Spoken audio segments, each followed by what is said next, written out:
acaba de ocurrir un nuevo incidente ¿no? relacionada con la zona del Braem, ¿no es cierto? Aunque ha ocurrido en Huancavelica, ha habido un ataque terrorista según todos los indicios. Hay una vez más fallecidos y eso pone nuevamente sobre el tapete la complicada situación con el tema no solo de los hermanos Quispe Palomino, sino de narcotráfico. Bueno, primero sobre ese tema me gustaría darle mi pésame a las familias y a nuestra Policía Nacional del Perú por la muerte de Ciro Ibarra, Carlos Fernández y Denis Mendoza, que han fallecido en ese atentado cobarde el día de ayer, como a las 6 de la tarde. En este momento está en la zona, entiendo, el viceministro del Interior, junto con mandos policiales. También han viajado mandos del Ejército. Es una zona que no es zona de emergencia, es decir, no está estrictamente dentro de las competencias del Comando Especial del Braem. Es un tema de orden interno y por eso la Policía Nacional del Perú y el Ministerio del Interior están tomando la conducción de este problema. Pero no siendo parte, digamos, de la zona declarada en emergencia, sin duda tiene que ver con el fenómeno del narcotráfico y con la acción de esta banda de los Quispe Palomino. Yo acabo de leer literalmente hace unos minutos la entrevista a Morote en Caretas, y él señala claramente que la banda de los Quispe Palomino en la zona del Braem es, como dice dicho, una banda degenerada. O sea, digamos, lo primero que hay que hacer es poner los hechos sobre la mesa para poder tener un razonamiento muy nítido de la situación. Primero, aparentemente ha sido un grupo ligado a los Quispe Palomino. Como sabemos, los Quispe Palomino pues ya no tienen ningún proyecto ni estrategia de poder. Son una banda criminal al servicio del narcotráfico, y eso lo puede ver uno claramente en el mapa cuando sigue el conjunto de acciones, como lo hacemos en el Comando Conjunto y en el Comando Especial Braem, y pone sobre el mapa ese conjunto de acciones. Es claro que las acciones se intensifican en aquellas zonas donde hay trasiego de droga, de modo que su trabajo... O sea, hay una relación directa entre la existencia del grupo armado de los Quispe Palomino con la operación del narcotráfico. Absolutamente. Por eso Jaime Antesana dice que equivaldrían prácticamente a una firma, o sea, una de estas organizaciones que no solo hace labores de seguridad, sino que está asociada ya directamente al tráfico, ¿no? Pues es probable que él tenga elementos para firmarlo, pero no me cabrían muchas dudas. Ahora, pero igual la interrogante sigue siendo esta. ¿Cómo es posible, después del tiempo transcurrido, después de es decir, ¿cuántos militares y policías están en el Braem? ¡Miles! Nosotros tenemos más o menos 9.000 efectivos militares. 9.000 efectivos. Son 58 bases, entre las fijas y las móviles. Son 3 brigadas instaladas en la zona de modo permanente. Si no hubiera situación de emergencia, en la zona esa estarían instalados más o menos 5.000 hombres, de modo normal, en las bases de las brigadas y en las bases móviles que se desplazan. ¿Y de la policía cuánta gente hay? Muchísima. No tengo cifras, pero son menores, mucho menores. Claro, pero eso es lo que resulta incomprensible. O sea, porque la última información que he escuchado es que se calcula que se producen en la zona del Braem no menos de 200 toneladas de clorhidrato de cocaína. 250 toneladas. Ya. Estás hablando de un negocio que tirando los precios al piso no es menor de 2.000 a 3.000 millones de dólares. Y si usas como referencia los precios de Nápoles o los precios, no sé, de los Estados Unidos, estás hablando de muchísimo más dinero que ese, ¿no es cierto? Porque estás hablando, si lo transformas a gramos, estás hablando pues de una cosa brutal, ¿no? Entonces lo que no se entiende es esto. ¿Cómo es posible que haya 9.000 militares, no sé cuántos miles de policías, y están entrando los insumos y está saliendo el clorhidrato terminado? Bueno. ¿Cómo ocurre eso? Ya. Yo creo de una manera bien simple, con un sistema perverso y enorme de corrupción. Ya. Tú has colocado el tema de modo fundamental. Primero, veamos lo que son los remanentes de lo que fue en su momento la organización terrorista. Hoy día sabemos claramente, como lo dices tú, Antesana, una banda criminal. Ya no hay allí un proyecto político de poder o terrorista, nada. Es una banda criminal asociada al narcotráfico.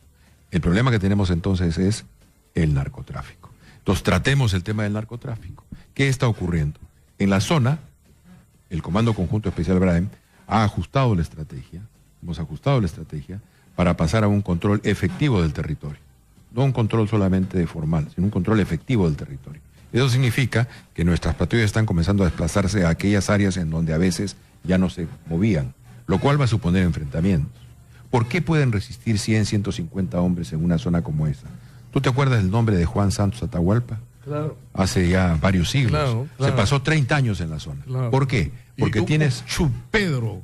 Eso mi familia paterna viene de Ancash, entonces esa historia siempre me ha fascinado. Conoce la historia. Entonces, ¿cuál es la situación? Geográficamente es una zona muy complicada.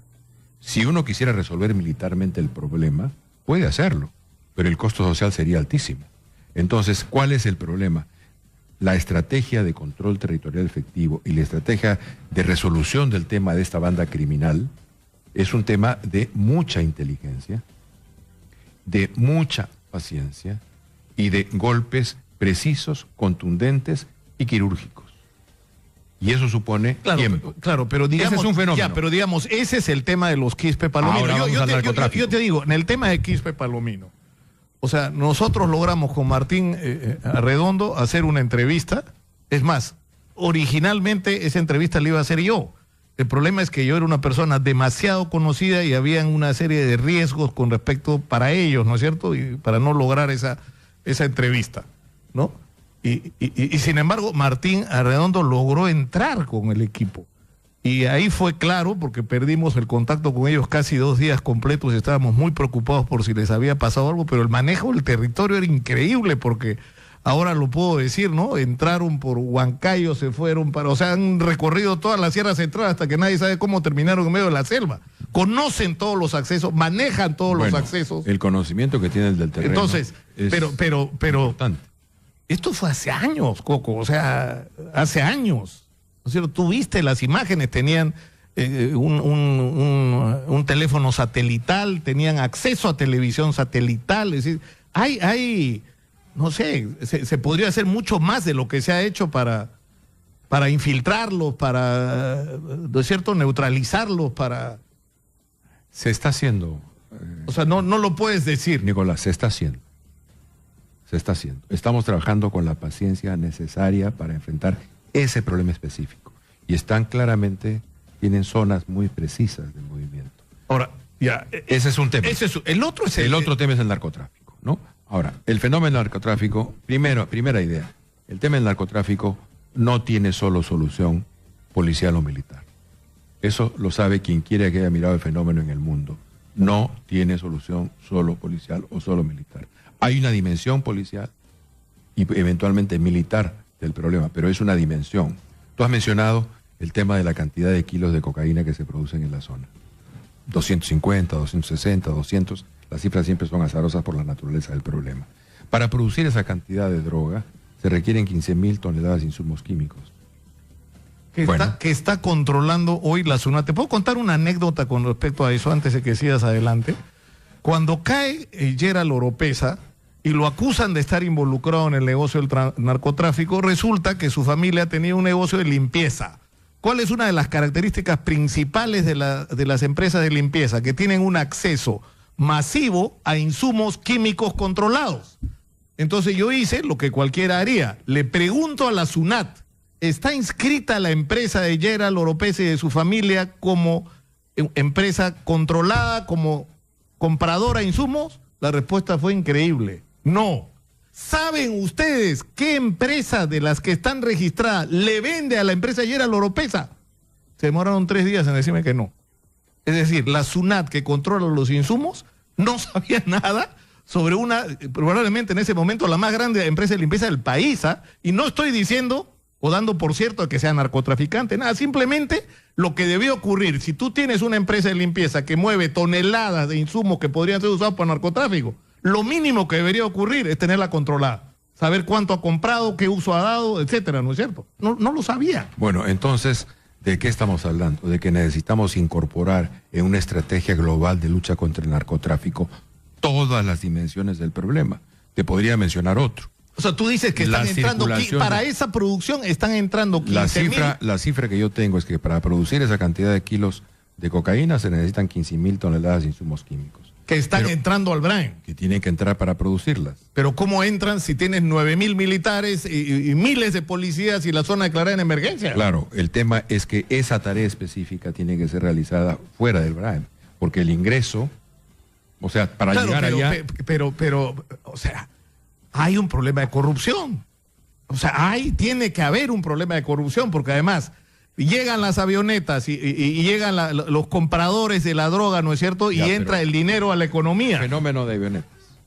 Ya hoy día no están posándose en el Braem, en la zona declarada en emergencia. ¿Por qué? Porque nuestro trabajo para interdictar o para intervenir eventuales aeropuertos clandestinos ha sido eficiente. Entonces han salido de la zona para hacer su trasiego. Tenemos ahí dificultades, ciertamente. Tiene que ver con la quinta fase de la interdicción aérea, que es el derribo de la avioneta. Ahí hay una dificultad, no de naturaleza jurídica, sino de naturaleza político-diplomática. Pero ese es un tema que tenemos que resolver. De cualquier manera, en ese tema se ha actuado con relativa eficacia, de modo que ya en la zona nuestra, en la zona que controlamos como estado de emergencia, eso ya no está ocurriendo. Ocurre en las zonas que están afuera de la zona declarada de emergencia. Otro tema, se producen esa cantidad de kilos de cocaína. Eso supone dinero, ¿cierto? Y un ingreso en dólares. Bueno, ¿cómo circula ese dinero? ¿A través de qué mecanismos? Eso no circula en burro, ¿no es cierto? Entonces, ¿cuánto de ese dinero está entrando a la economía? No solo a través de los camistas, a través de los bancos, a través del propio Banco Central de Reserva. Porque el Banco Central de Reserva sale a comprar dólares. ¿A quién le está comprando los dólares y los euros? Entonces necesitamos resolver con claridad el tema del delito de lavado de activos. Y ese es un tema que hoy día está entrando a su discusión en el Congreso. Nosotros hemos aprobado ya una propuesta sobre el tema. Ha habido una resolución muy preocupante del Poder Judicial señalando de que para que se configure el delito de lavado de activos tiene que configurarse el delito previo. Y eso no es así. Es decir, la fuente, el delito fuente. Pero eso no es así. O sea, el delito de lavado de activos es en sí mismo un delito. Si a ti de repente te descubren en tu cuenta que tienes 5 millones de dólares y no tienes cómo que tú no puedes explicar cómo llegó, bueno, evidentemente... Eso ya de por sí debería ser un delito. Debe ser un delito. Entonces, ahí hay un tema de naturaleza legislativa que tiene que ser enfrentado con toda su dureza, que tenemos que tener los instrumentos para que ese delito tenga con claridad una sanción y una pena. Entonces, ya hemos hablado de 3 temas: del ingreso del dinero, de su lavado, del ingreso de insumos químicos y de la operación de todos estos elementos que son fenómenos de naturaleza no militar. Porque yo no resuelvo el lavado de dinero, no lo resuelvo con 3 balazos. Eso se hace siguiendo el circuito financiero del dinero, donde aparecen cifras que no son explicables. Fortalecer nuestro trabajo de la unidad de inteligencia financiera, que hace muy buen trabajo. Entonces, requerimos integrar una estrategia que sea global, integral, que vea todas las dimensiones del problema. Y seguramente necesitamos ahí hacer ajustes de todo tipo, en el Estado, en el Legislativo, en el propio Poder Judicial. El fiscal de la Nación ha salido el día de ayer para pedir una instancia de discusión sobre este tema del delito de lavado de activos. Y es muy importante que se resuelva de modo adecuado y correcto, porque si no, estamos indignándonos mucho por las cosas que ocurren, pero no estamos haciendo lo que tenemos que hacer para poder enfrentar en serio el tema del narcotráfico. El narcotráfico es mucho dinero, Nicolás. Claro, ¿y cuánto? La pregunta es, claro, es lógica, ¿no? ¿Dónde va todo ese dinero?